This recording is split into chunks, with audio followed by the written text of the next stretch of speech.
Al llegar la expedición de don Hernando de Cortés a estas tierras en 1519, inició el proceso de conquista de lo que fue más adelante México, pero aún no estaba en el imaginario de la unidad colectiva.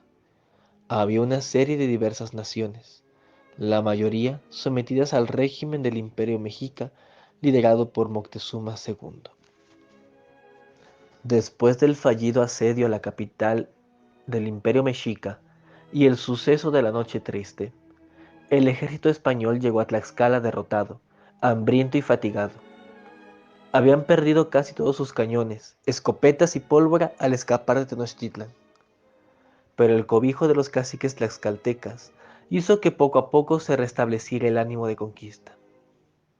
Cortés sabía, sin embargo, que ante un amplio sector de la sociedad y del ejército tlaxcalteca era un grupo frágil. Quizá para medir la fuerza y valor de los soldados españoles, quienes llevaban 22 días restableciéndose en Tlaxcala, fue que Xicoténcatl el Mozo presionó a Cortés para que los soldados españoles acompañaran a los guerreros tlaxcaltecas a hacer incursiones en Tepeaca, Quecholac y Tecamachalco. El capitán español aceptó con la finalidad de no mostrar debilidad ante el guerrero tlaxcalteca, mas hubiera preferido continuar en Tlaxcala, reponiéndose de las batallas pasadas. Y así fue que, después de las incursiones, batallas y tomar las poblaciones, el día 12 de diciembre de 1520 concluye la conquista de la enorme región tributaria de Tepeaca, misma que estaba formada por los señoríos de Agatzingo, Cuautinchan, Tecamachalco, Quecholac, entre otros. Cortés sabía que para lograr aislar a la gran ciudad de Tenochtitlan y vencerla, debería conquistarlo, y mientras ganaba la confianza de los pueblos sometidos, el ejército conformado de unos pocos españoles, acompañados de una oleada de indígenas de naciones distintas, hizo que, tras 2 meses y medio de asedio, la ciudad de México Tenochtitlan fuera tomada el 13 de agosto de 1521. Y desde entonces iniciara una nueva era en la historia, un duro encuentro de culturas. La misma vorágine de la historia hace que la devoción del conquistador Hernán Cortés por el pobrelo de Asís solicitara a su católica majestad en su cuarta carta de relación que le enviase religiosos franciscanos o dominicos para la evangelización de los pobladores de estas tierras. Y es así que el 13 de mayo de 1524 llegaron al puerto de la Veracruz los primeros 12 franciscanos, varones apostólicos que bajo el signo de la cruz fueron ganándose el cariño de los pobladores. Grande y fructífera tuvo que ser su labor para llevar a cabo esta titánica misión, habiendo aprendido su lengua y conocido sus costumbres.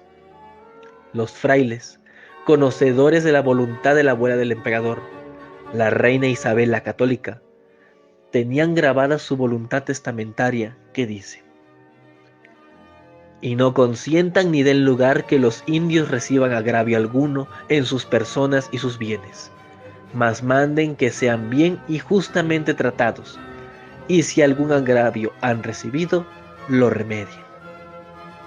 Por ello, Cortés y los frailes trabajaron lo más unidos para cumplir lo mejor posible este mandato.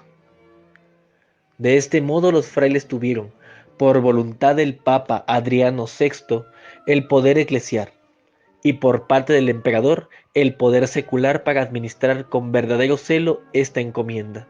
Poco tiempo después llegaron castellanos con oficios aportando sus conocimientos a la construcción del virreinato de la Nueva España, e ir formando escuelas de los diversos oficios que darán complemento al crecimiento social, cultural, científico y humanista.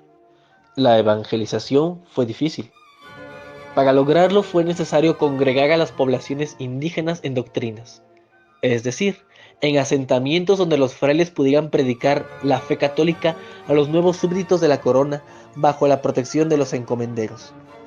La fundación de las ciudades eran a prueba y error, pero quedaban siempre asentadas con la llegada de un religioso que fungía no solo las veces de padre espiritual de la población, sino que también como conciliador y juez entre los colonizadores y nativos.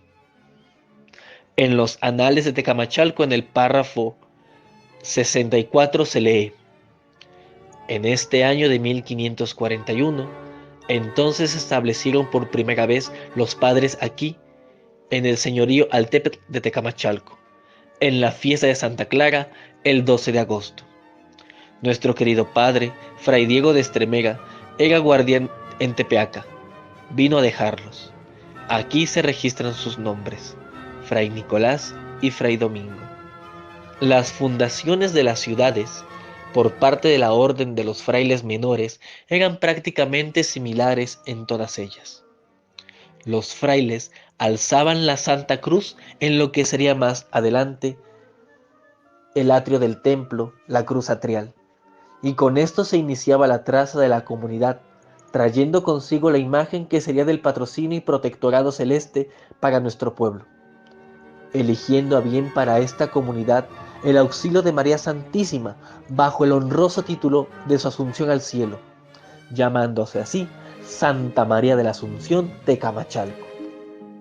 Poco a poco, por mandato del virrey Luis de Velasco, en aquel lejano 1550, con valía de los misioneros, dio las ordenanzas para la vida comunal y el establecimiento de monasterios y visitas. Y al año siguiente, reza en los Anales de Tecamachalco: en este año de 1551 se inauguró la edificación del templo de Tecamachalco en la fiesta de la Asunción, el 15 de agosto.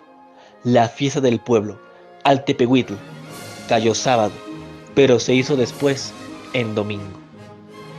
Citando a Guadalupe Álvarez Grayev, quien sugiere que el nuevo Tecamachalco, planeado y trazado por los franciscanos, empezó a funcionar como pueblo en ese año, con los naturales que para entonces lograron congregar, trayéndolos de los antiguos asentamientos pertenecientes al señorío. Agregando, bajo la opinión de la misma autora, si el Tecamachalco actual decidiera celebrar 500 años de existencia, los festejos serían en el año 2051. Para 1553, según el párrafo 95 de los Anales de Tecamachalco, se contaron las casas de los Macehualtin, lo que demuestra una interesante ocupación solo 2 años después. Así es como nuestra comunidad fue tomando forma, avecinándose, creciendo, uniéndose en lazos familiares, sociales, religiosos, comerciales, políticos, etc., procurando que la convivencia fuera llevadera, a pesar de los conflictos y vicisitudes. La comunidad se fortalecía y se compartían lo que tenían. Tecamachalco, la ciudad que conocemos hoy en día, es fruto del mestizaje, de la unión de los dos pueblos, dos culturas distintas que dan a luz a la comunidad que hoy somos y que, por tanto, su historia, sus orígenes nos deben apasionar. No es momento de vernos como vencidos ni de reprochar, porque todos somos hijos de nuestro tiempo. Como dice Massimo Donatini, que el espíritu religioso dio a los europeos del tiempo del descubrimiento de América algo más que solo una motivación. Les dio un esquema de referencia histórico general, una ideología capaz de darle sentido a los acontecimientos y de justificarlos ante su propia conciencia. Miremos al pasado como nuestro más preciado tesoro y mirar siempre al futuro con esperanza. Demos pues inicio a las fiestas de nuestro pueblo. Celebremos pues la unidad, la grandeza, el progreso y el desarrollo. Celebremos con vítores nuestras costumbres y tradiciones. Celebremos pues los 482 años de la fundación de la ciudad de Tecamachalco. Gracias.